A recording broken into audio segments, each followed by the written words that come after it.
Good morning. I'm just getting off work, honestly. It's like 8:45. I'm kind of tired. But I thought that I would record because it's been a minute.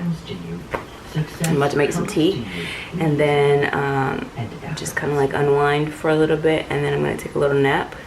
You always excuse me. Enough to do everything.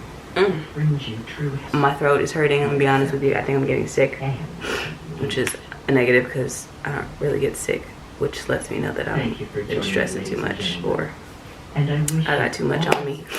So my body is trying to get it out. Throat chakra problems. I can see why that's an issue. So yeah, I'm gonna go make some tea, sit down and unwind. Pretty much I'm just trying to like revamp my self-care schedule and routine. I basically lost track of one. Just keep it 100. Hold on, my tea is boiling.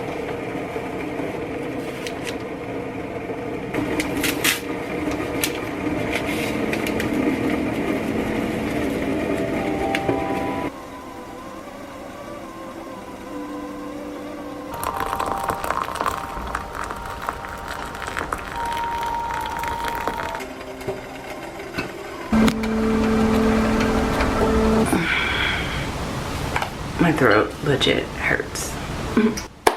Revamping my self-care is super important because ultimately I really learned and am understanding that how much I love and respect myself will be mirrored to me by other people. And if I'm not liking what I'm receiving, or if I'm realizing that I'm not able to really receive that love and affection, appreciation, attention that I say I want, then I really needed to take stock and kind of reassess my thoughts, how I look at myself, how I feel about myself, what I want to feel about myself.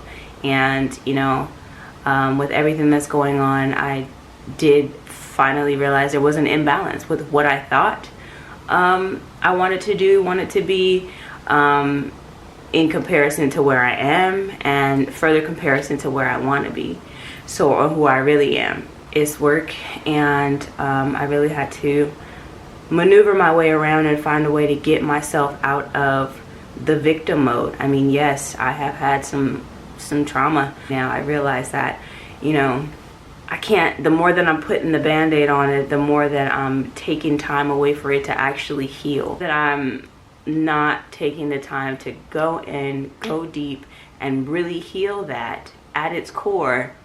You know, the more I'm prolonging like my authentic and true happiness down the line. You know, it's like the shit you're sweeping under the rug. You gotta move that rug sometime. You know, and when you move that rug, that shit is still gonna be under there. And I had to take stock of that. Like, Twanika, how much shit is under your rug? Because I'm trying to move it. It's a new decade for me.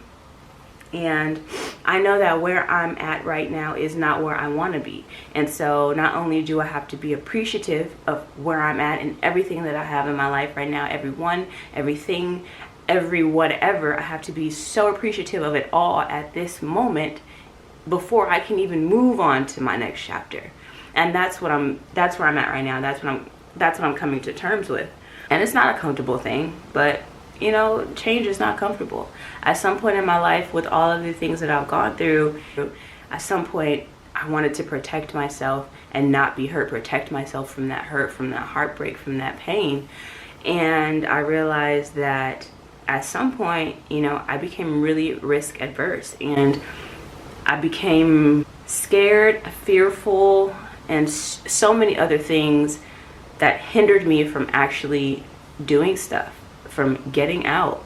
And you know, this goes deeper than like reaching my goals, going for my goals. This is as deep as like not doing the things that really bring me joy and losing sight of what does. I was attracting all of these things, you know, based off my subconscious thoughts. Like, despite how many affirmations, despite what I was writing down in my journal, despite how many times I kept trying to tell myself what I wanted to call in, what I wanted to be, who I wanted to be, who I wanted around me, my subconscious thoughts overpowered what it was that I've been trying to bring in. It just cancels it out. Why? Because me verbally saying that I deserve love, I deserve great things, you know, whatever it is that I was saying or writing it down doesn't add up to that voice in the back of my head that's saying that I am not enough,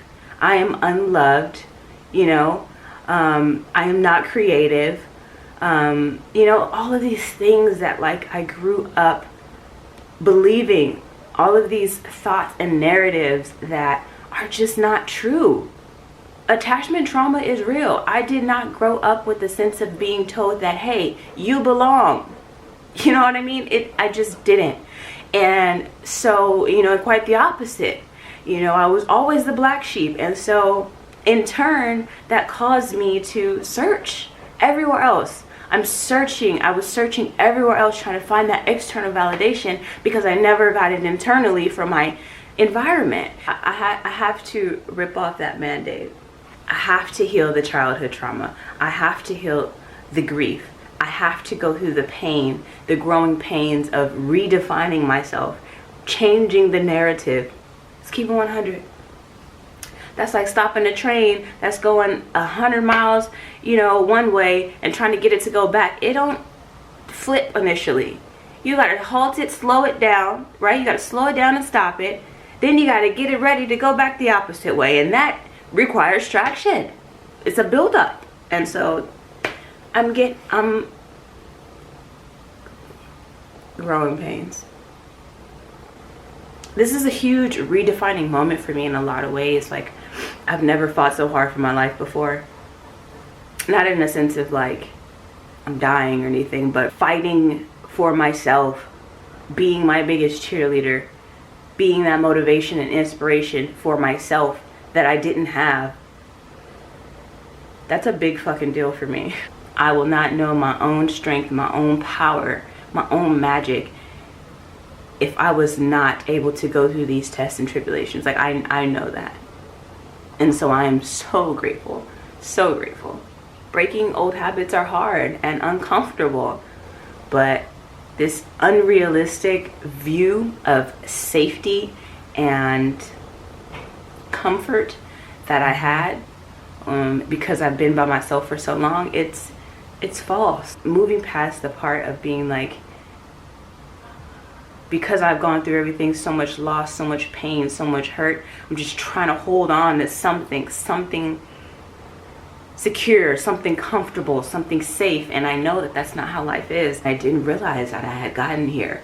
You know, I'm used to being so independent, so I'm gonna do all this by myself, you know. And so to look back and realize like, wow, Tanika, you're scared to do things by yourself. You haven't been finding adventures like you love. You haven't been immersing yourself in nature like you love as well. Like, that needs to change, because for me, that brings me joy. Who am I? What brings me joy? And what do I want?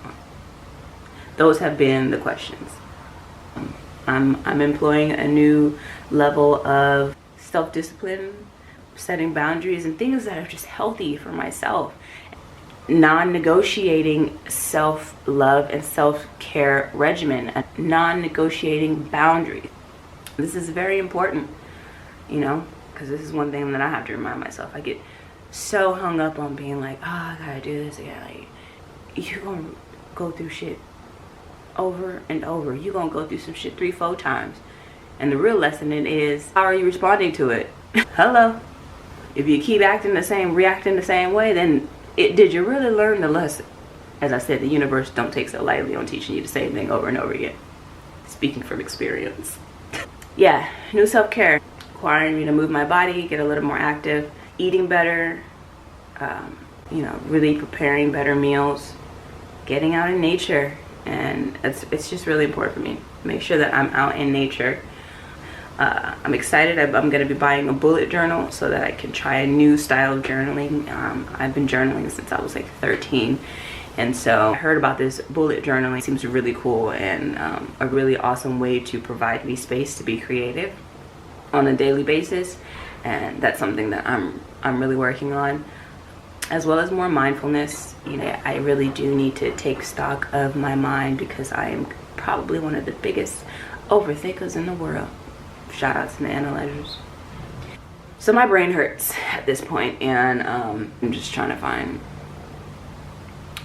some reprieve from that.